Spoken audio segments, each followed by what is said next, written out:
Hello everyone, welcome to Pastor's Library. My name is Stephen Redman and this is the channel where we discuss everything to do with theology books, books that have a Christian tilt, books that might be on a reading list for a seminary course, for bachelor's or master's degree in theology or biblical studies, or perhaps just books that have piqued your interest, something that might be helping you with some studies at home or whatever.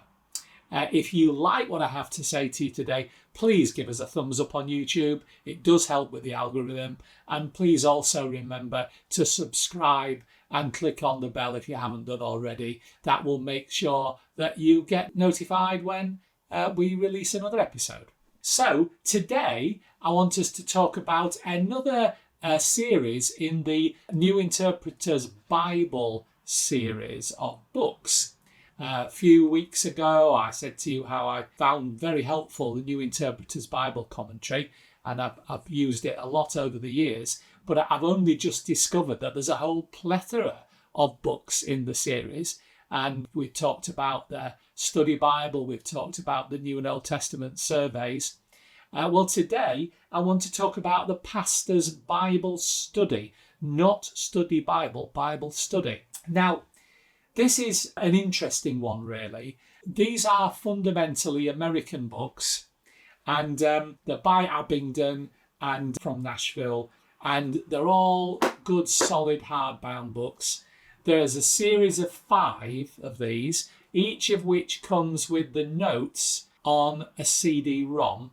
It doesn't have the whole contents of the book on the CD-ROM, or at least mine don't, but it is a helpful edition, and these are published in the early 2000s, going up to 2004 to 2008, I think, and they're all roughly 300 pages. I think the thinnest is 272 and the heaviest is 308 pages. They're all sort of that sort of gap, and they each have 50 Bible studies for pastors.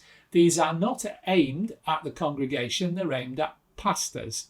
However, I would defy any pastor worth his salt to not be able to adapt the material for use with the congregation.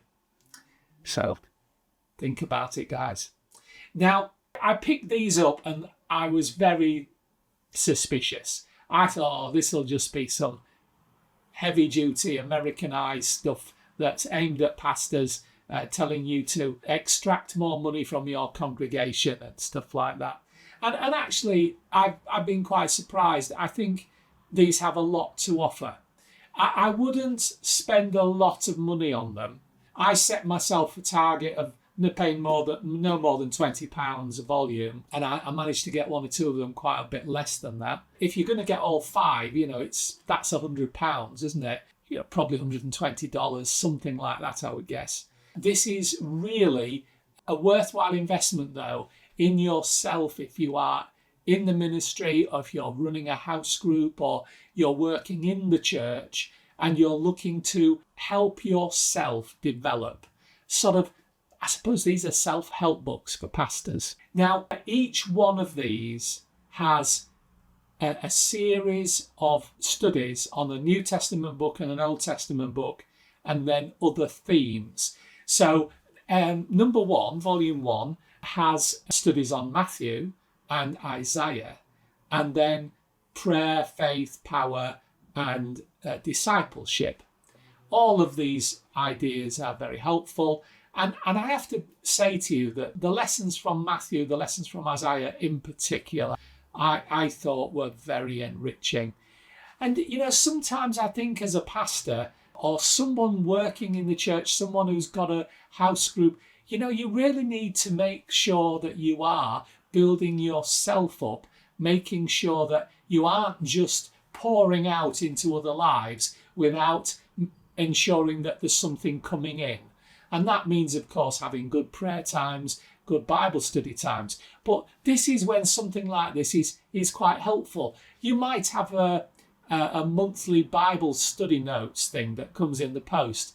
But this is much more aimed at someone who is in the pastorate, someone who is in the house group leader section of the church or something like that. this is much more aimed at you. And for example, in this first one, there was a great section on grief, really. And I thought that was very helpful. You know, if you were a new pastor, if you're perhaps in your first pastorate position or an assistant pastor somewhere, to really learn how to talk to people who are grieving and to match that up with the experience of people in the Bible. I found that quite good, and I'm somewhat critical of dealing with grief in the church. I think sometimes we get it all wrong. I think more often people want you to turn up and just be there rather than hear you pontificate. I think people need a hug or a handhold rather than a sermon at the bedside. And I sort of think that we don't always get that right. And I was very pleased with the way this book handled that. So that was volume 1. Volume 2 this was published in 2005. This has studies from Mark and 2 Samuel. It's also got 10 studies on the 10 Commandments. It's got studies on cultural diversity and inclusion. And wait for it, the politics of compassion. The very fact that it's got a section on politics turned me off. But when you read the titles, the politics of compassion, the politics of isolation, the politics of resentment, the politics of domination, these are very interesting titles. And I would suggest that the section on this would be good reading for all of us. There's a section on youth culture. People on the sexual margins of life. And this is something that's good. You know, it challenges pastors to sit down and talk to people. It doesn't say sit down and say you're welcome to practice whatever you want in this church. It isn't like that. It's listening. It's listening and being there for people. And if as pastors we can't be there for minorities, I think that's terribly, terribly sad. I thought the section on cultural diversity and inclusion, whereas that was perhaps leaning quite heavily towards the American market, that there was something to be learned for us in all of that. I do think this is one area that the UK is generally ahead of the Americas, cultural inclusion and race relations, if you want to call it that. I think we're quite good at that. And I mean, certainly the church I lead has multiple colours and backgrounds, and we just love being together. We really, really do. I thank God for every one of them. But it's interesting to read the experience that someone else is writing from. So I found that to be quite helpful. Volume 3, which was published in 2006, looks to me as a pattern here in terms of publication dates. This has studies from Luke, Genesis and Psalms, and also studies on the kingdom of God, Christian communities and spiritual gifts. If you're a Pentecostal, charismatic, the sections on spiritual gifts will probably disappoint you, tell you now. But in general, this is very helpful. Section on Genesis I found was good, and the section on the Psalms was actually probably the most refreshing of all. So that's volume 3 of the Pastor's Bible Study.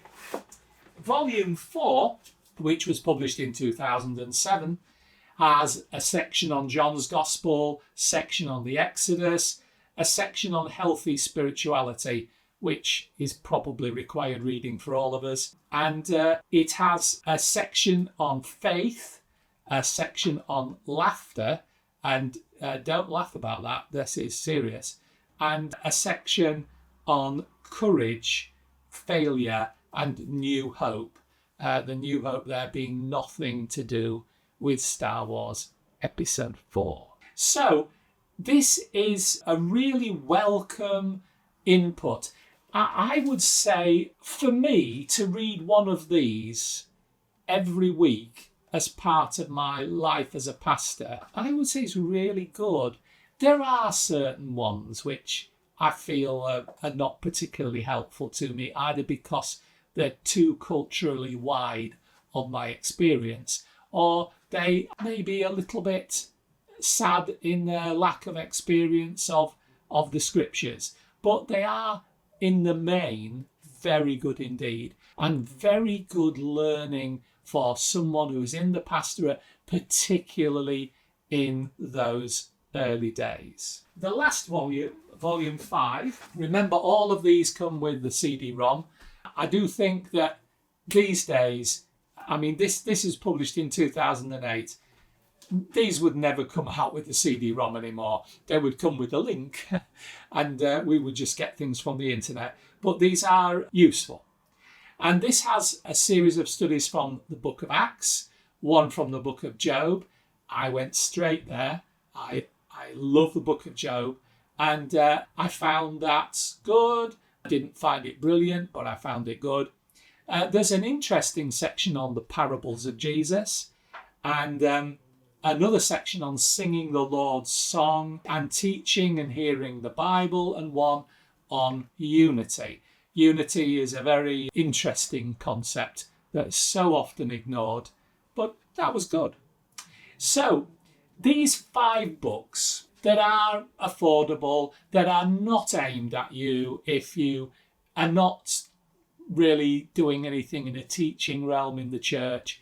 These are thoroughly aimed at pastors. They are clearly aimed at people who are the leading small groups or teaching irregularly, at least, in the church. But these are very worthwhile. And I think the idea of including them in the New Interpreter's Bible series was quite cute, because we get all of these tools that help us study God's word so we can produce material to deliver to the church, or maybe just for academic use. And yet sometimes people forget the pastor.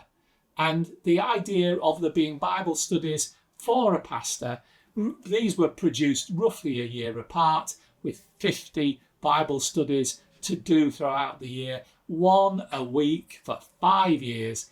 You can't say fairer than that. So what I would say is this is probably another win from Abingdon Press. At the end of the day, this is probably a niche within a niche, because it's aimed more at the pastor than anyone else. But these are good Bible studies, helpful Bible studies, certainly things that you can get something from. Would I say these are full of things you could quote from in essays for a degree? Well, frankly, no. But they are full of things that will help you in ministry and will encourage your heart before God.